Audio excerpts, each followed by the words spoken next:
Penyalahgunaan dadah bukanlah satu isu yang baharu di negara kita. Umum tahu kesannya boleh mendatangkan kemudaratan kepada kesihatan fizikal, mental, emosi dan tingkah laku. Penyalahgunaan dadah ini menyebabkan pelakunya ketagihan dan bergantung hidup kepada dadah.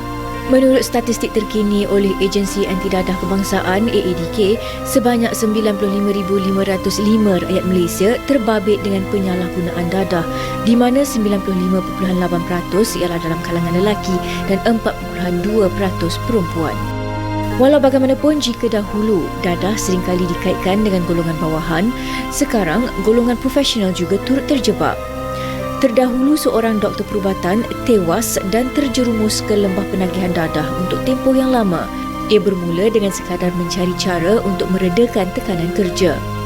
Terdapat banyak faktor yang mendorong kepada penagihan dadah. Antaranya ialah terpengaruh dengan rakan sebaya dan desakan hidup yang dihadapi, terutama ketika musim pandemik ini. Justru, apakah peranan orang terdekat dalam membantu mereka yang sudah terjebak dengan najis dadah ini kembali ke pangkal jalan dan kekal bebas dadah? Baik, itulah isu yang terus berlangsung ataupun berterusan dalam masyarakat kita, dan sempena sambutan Hari Anti Dadah Peringkat Kebangsaan pada Jumaat ini 19 Februari, inilah yang kami ingin ketengahkan, tapi kita nak fokus dan khususkan tentang peranan masyarakat, tentang sistem sokongan dalam masyarakat dalam menangani isu ini, Fatin. Izinkan saya memperkenalkan tetamu kita, Silakan. Farid, untuk kita terus tanyakan berkenaan dengan isu berkenaan dengan anti dadah ini. Dan di talian ketika ini kita telah pun terhubung dengan Puan Siti Mariam Musidan selaku pengarah bahagian rawatan perubatan dan pemulihan AADK. Apa khabar? Baik, Alhamdulillah. Okay, clear Puan Siti Mariam? Clear, Alhamdulillah. Okey, Alhamdulillah. Nampak bekerja tu kat pejabat tu kan? Masih kat pejabat. Okey. Baik Puan, kita dah tahu, ramai yang umum dah tahu mengenai sebuah agensi kerajaan iaitu Agensi Anti Dadah Kebangsaan. Dan kalau kita tengok teras utama agensi ini adalah pencegahan, rawatan, perubatan, pemulihan serta penguatkuasaan dan keselamatan. Ya, betul. Tetapi mungkin ramai ataupun umum masih belum tahu atau jelas lagi tentang pelbagai perkhidmatan lain yang disediakan oleh AADK ini. Silakan Puan. Okey, terima kasih. Sebenarnya saya ucap terima kasihlah kerana menjemput AADK pada hari ini dan untuk berkongsi sedikit maklumat berkenaan dengan perkhidmatan yang ditawarkan oleh AADK.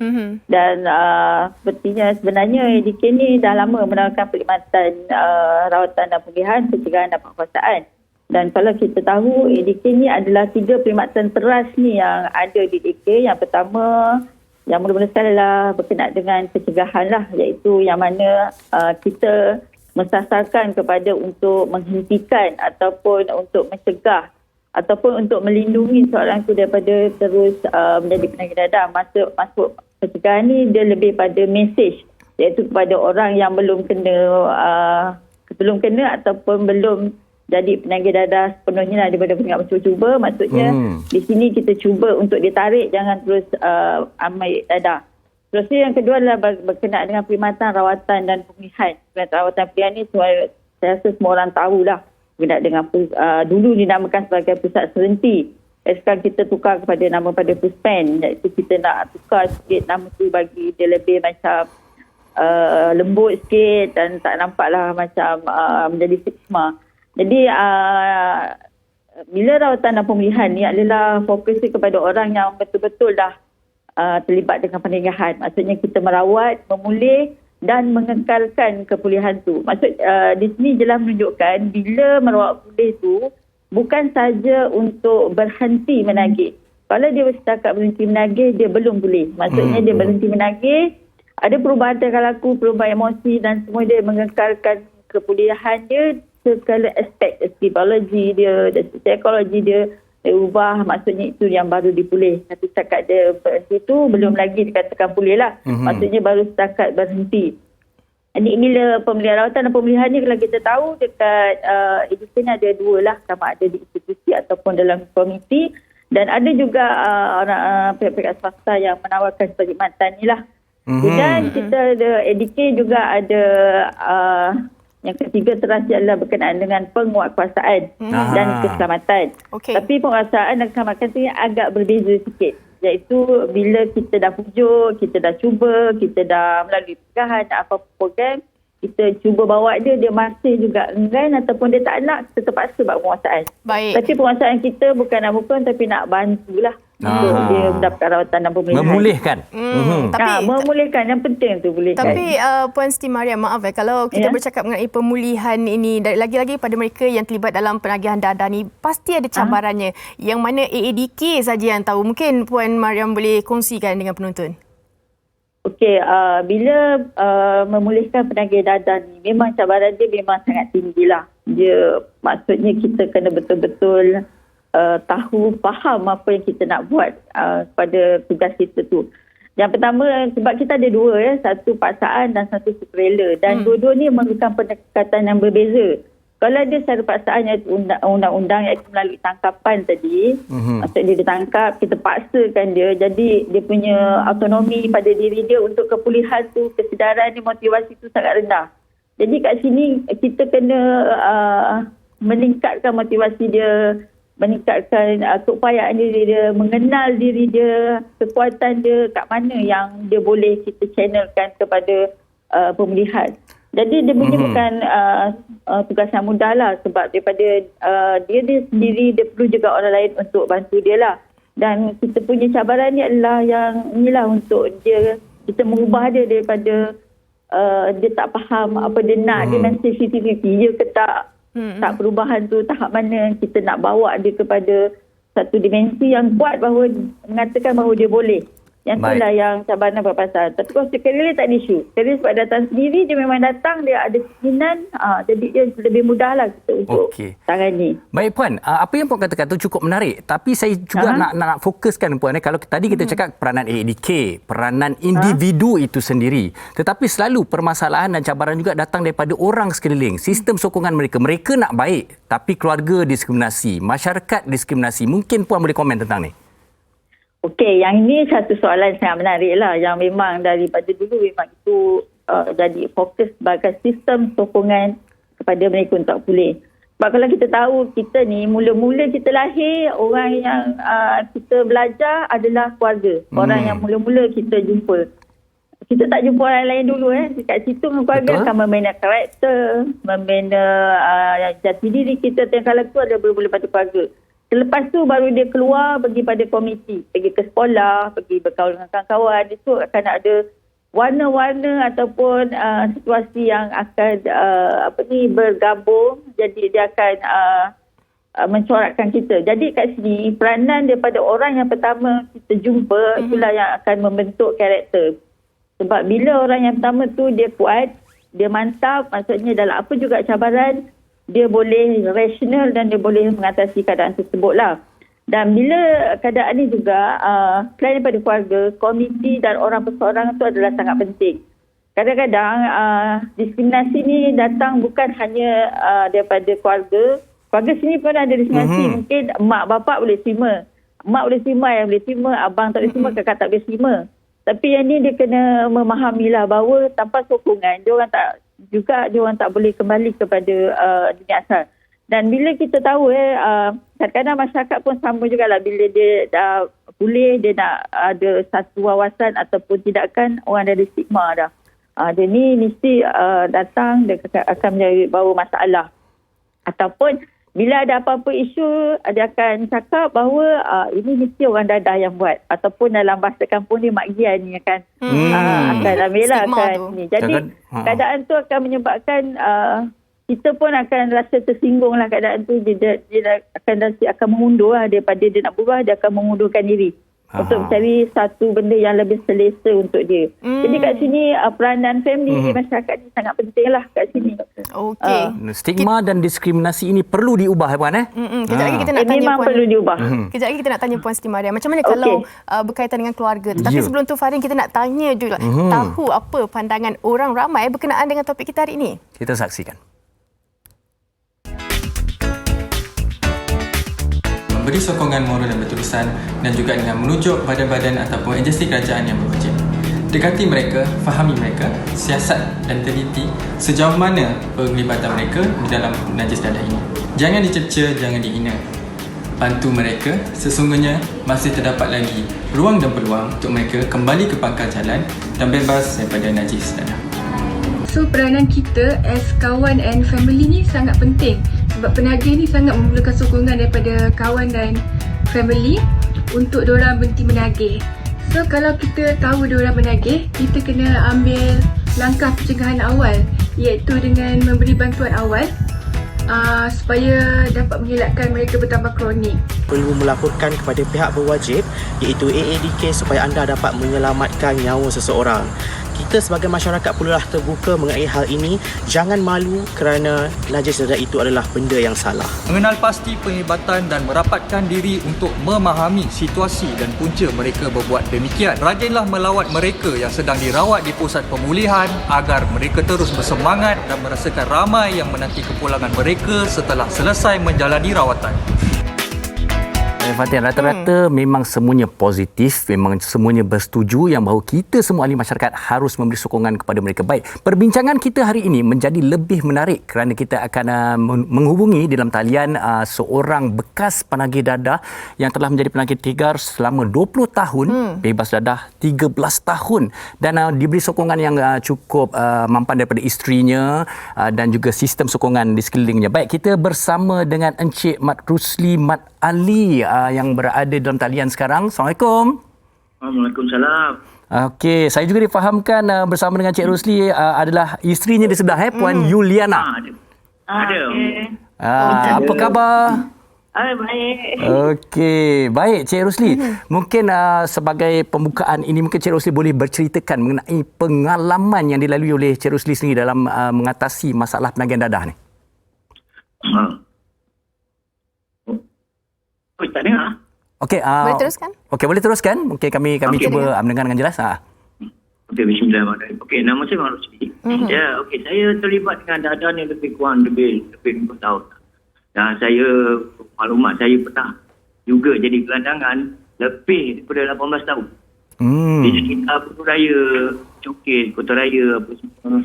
Dan saya juga pernah dapat macam-macam penyakit lah. Terutama sekali TB lah. Yang famous di kalangan penyakit dadah ni, TB, hepatitis dan banyak lagi lah yang melibatkan dengan paru-paru apa semua. Dan saya semasa gelandangan tu, saya pernah minta mati. Saya dah tak sanggup nak hidup. Hidup saya penjara pusat, gelandangan. Penjara pusat, gelandangan kan. Cari duit dari pagi semata-mata untuk dadah je. Mak ayah dah tak peduli lah, keluarga dah tak peduli lah, tanggungjawab tak ada, Tuhan tak ke mana dah. Kan? Pada saya dadah je lah yang paling pertama sekali. Tapi apabila saya bertemukan dengan seorang sahabat yang dikenalkan saya dengan program Metadon masa tu. Dan terawal, saya adalah peserta terawal dengan mengikuti program Metadon di Wisma Kayu di HKL sana. Dan dengan program Metadon tu lah saya sedikit-sedikit berubah lah. Dan dengan sokongan daripada family, sokongan daripada rakan-rakan. Yang paling penting sekali rakan sebaya lah. Rakan-rakan yang sama dulu menagih, yang dah pulih. Dan sokongan daripada dia dan juga ajar daripada dia, itu yang saya perlukan. Kerana dunia masa saya menagih dulu, 20 tahun saya menagih, hidup saya kecil sangat. Di bawah kumpung dadah je. Tapi hidup nak jadi normal ni, cabaran ni lagi besar. Diskriminasi lah, kita nak dapatkan peluang-peluang pekerjaan dah. Orang pandang kita tengok muka kering macam ni apa, siapa nak kita bekerja. Lebih-lebih lagi bila penagih dadah ni diiktiraf sebagai penjenayah. Lelaki lah majikan tak nak ambil. Anak tak nak, kita terpaksa lah. Adab je lah benda ni semua. Tapi itulah, perlu ada sokongan lah daripada semua masyarakat lah. Kerana masyarakat kena tahu kan, setiap satu orang individu yang terlibat dengan dadah, belakang dia tu 40 orang ketesan. Itu paling sikit. Jadi kalau dekat PPR tu satu blok, apa masalah nanti? Kan kasut kita hilang, slipper hilang, baju kat pengedai hilang. Jadi nak tak nak, semua orang kena main peranan. Okey, Cik Rusli. Terlibat dengan dia. Okey, saya nak tahu, kita dah dengar berkenaan dengan proses selama 20 tahun ni, tapi kita nak tahu juga macam mana situasi mula bangkit tu selain daripada sahabat yang tadi muncul dalam memberi kesedaran, siapa lagi dan bagaimana Cik Rusli bangkit? Dia macam ni. Saya pada peringkat awal tu saya mula sampai kesedaran bila saya sakit. Bila saya sakit, saya nak berjalan bersusah, apa pun susah. Jadi masa tu dalam kepala otak saya minta mati je lah. Ya Allah Tuhanku, kau cabut jalan nyawa aku. Tapi terfikir pula, aku ni orang Islam, kau mati aku, apa yang aku bawa? Masih Timbul ada. kesedaran kat situ. Timbul kesedaran itu, kalau boleh ya Allah Tuhanku, kau bantulah aku untuk berubah. Aku nak berdikari. Aku tak nak jadi hebat pun. Aku nak berdikari supaya aku boleh berdikari dengan diri aku. Aku tak nak nyusahkan family lagi. Dan aku boleh membantu orang lain. Tahniah, tu semangat yang kita nak tu, Cik Rusli. Sekarang, sekarang ni pun Tuhan pendengar apa yang ada. Tapi yang paling penting sekali nawa itulah. Baik. Okey, Cik Rusli sekarang saya difahamkan juga bekerja dengan salah sebuah NGO iaitu Insaf Murni, betul Ya, saya kami bekerja dengan kami nak tanyakan soalan tu sebentar saja lagi, tapi kami nak dengarlah dah alang-alang ada isteri ni di sebelah, Puan Juliana tu. Okey, Assalamualaikum Puan. Waalaikumsalam. Okey Puan, saya difahamkan Puan berkahwin bersama dengan Cik Rusli ni setelah beliau bebas ataupun dalam proses orang kata bebas daripada pengaruh dadah ni sebenarnya. Jadi apa yang membuatkan Puan rasa terbuka menerima dan juga bagaimana Puan memberi sokongan kepada suami itu?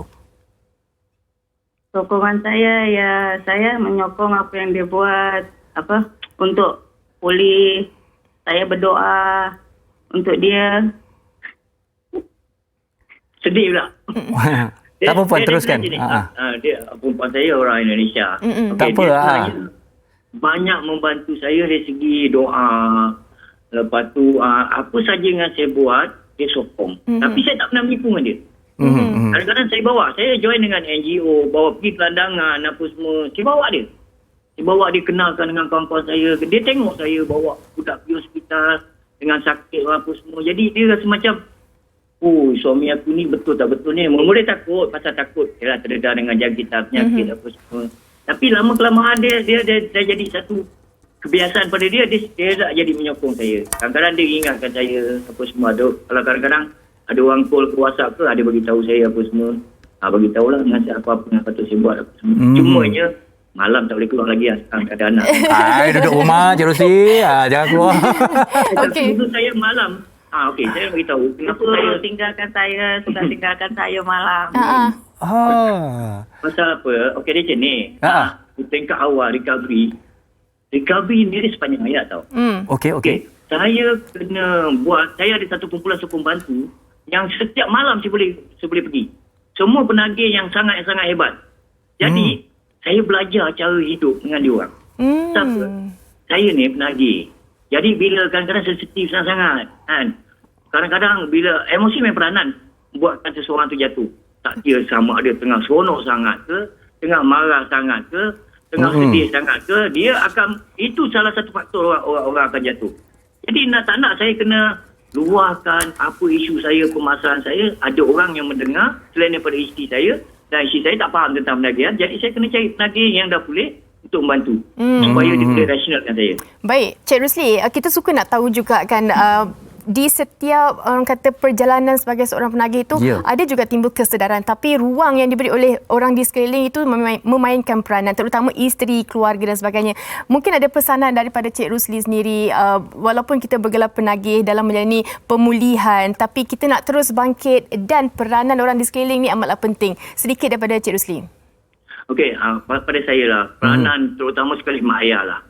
Tapi sekarang Alhamdulillah lah, banyak keluarga kita buat program dengan family yang terkesan dengan anak ataupun ada di kalangan keluarga yang terlibat dengan dadah, dan kita menerangkan kat dia macam mana pasal apa. Yelah, kadang mak ayah tengok bila anak dah hantar pusat ke dah apa semua, ingat keluar nak pulih lah. Tapi kadang-kadang dia tak faham pasal apa penyakit ketagihan ni dia sentiasa berulang kalau kita dikawal. Itu pasal saya sarankan sesiapa yang bebas daripada dadah ke apa, sentiasa mengikuti kumpulan sokong bantu. Macam dalam video tadi tu, saya ada kumpulan sokong bantu. Saya salah seorang facilitator dan ada ramai lagi lah kalangan kawan-kawan saya. Supaya bila kita berdepan dengan masalah, kita boleh share dengan orang. Itu juga dengan family ni. Sebenarnya family ni kadang-kadang yalah nak cover sangat pun, anak tak nak jiran-jiran tahu pun tak boleh ke. Tapi lama-kelamaan saya nak ingatkan, kalau kita simpan kalau sampai 5-10 tahun, ujung-ujung besok anak dah jadi gila. Pasal apa dadah sekarang ni bukan macam dadah dulu. Saya dah berdepan dengan benda ni setiap hari. Dan family telefon. Ini baru-baru ni, semalam ni baru lagi. Anak terlibat dengan AIS, bila dah kronik dah susah kita nak bantu. Dah kena pergi jemput dia kat ward gila, kat hospital gila. Maaf lah, kena terpaksa. Pasal apa dia dah otak dia dah mula terjejas apa semua. Dah. Tapi Cik Rosli, minta maaf saya mencelah. Kami ataupun ahli masyarakat perlukan ramai orang macam Cik Rosli ni untuk terus membantu mereka yang dalam permasalahan ini. Kita nak ucapkan terima kasih sekali lagi kepada Cik Rosli dan juga isterinya dan maka daripada apa yang Cik Rosli katakan tadi sangat jelas sebenarnya. Sistem sokongan sangat-sangat penting untuk mereka pulih sebenarnya. Lagi-lagi daripada orang yang sekeliling seperti isteri dan baik, terima kasih sekali lagi Cik Rosli dan isterinya Puan Yulaina. Kita kembali bersama dengan Puan Siti Mariam yang masih berada lagi dalam talian. Okey Puan, kita dah dengar cerita tadi Puan. Dan kemudian kita dah lihat juga daripada kisah viral yang kami kongsikan awal tadi, kesusahan, kesempitan. Mereka tak tahu kat mana nak minta pertolongan, kat mana siapa yang mendengar dan sebagainya.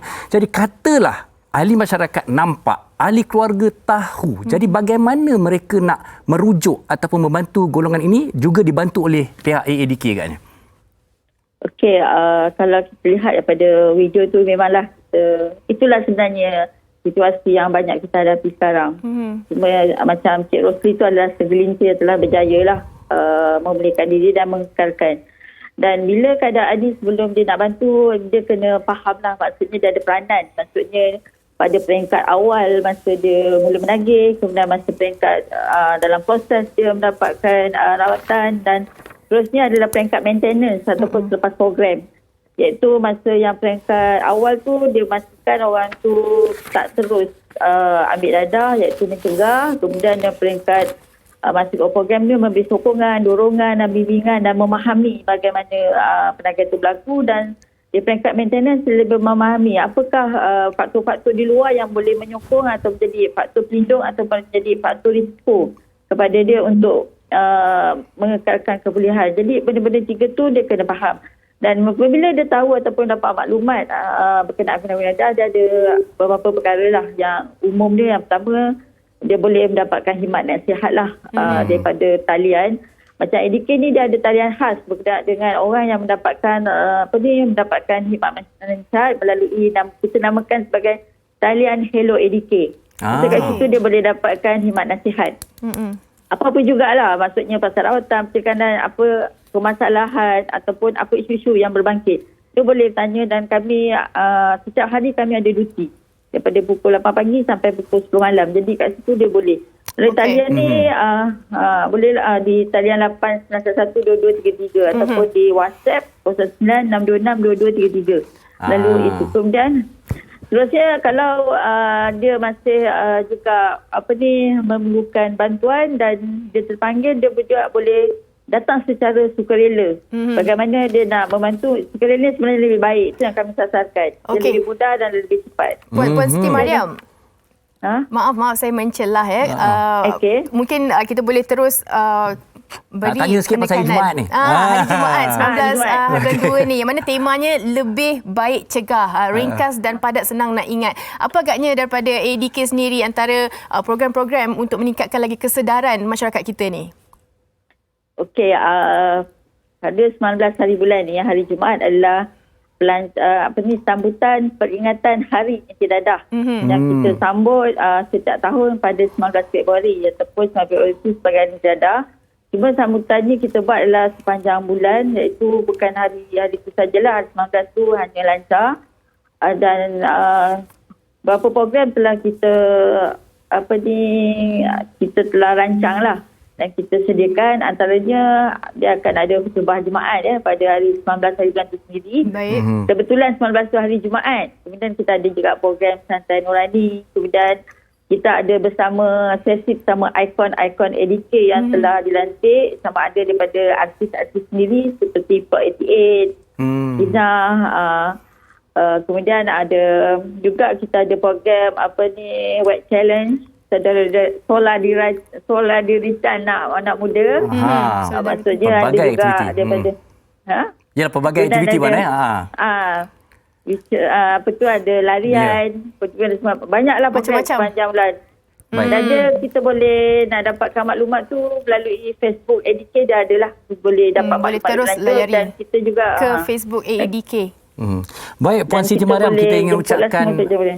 kita mengucapkan tahniah, terima kasih kepada Puan dan juga warga AADK dan semua agensi, semua ahli masyarakat yang terus prihatin dalam isu ini. Sekali lagi kita ucapkan terima kasih Puan Siti Mariam sama-sama. Mursidan kerana bersama kami di Wanita hari ini. Assalamualaikum Puan, terima kasih. Waalaikumsalam. Sama-sama. Okey Fatin, mungkin apa serba sikit yang kita dapat simpulkan sebenarnya Fatin. Sebenarnya sistem sokongan itu sangat-sangat penting. Apa yang saya nak katakan kepada semua, tadi kita dah dengar Puan Siti Mariam katakan tadi, kalau ada kita melihat mereka yang bermasalah, ahli keluarga, kawan-kawan, ahli masyarakat, sila rujuk pada AADK kerana mereka lah yang sebenarnya bertanggungjawab dan mampu untuk membantu kita. Macam Puan Siti Mariam cakap, dapatkan khidmat nasihat dan terus hubungi AADK dan pergi terus ke pejabat mereka secara sukarela dapat membantu. Mungkin boleh membantu anda dalam membebas daripada penagihan dadah ni.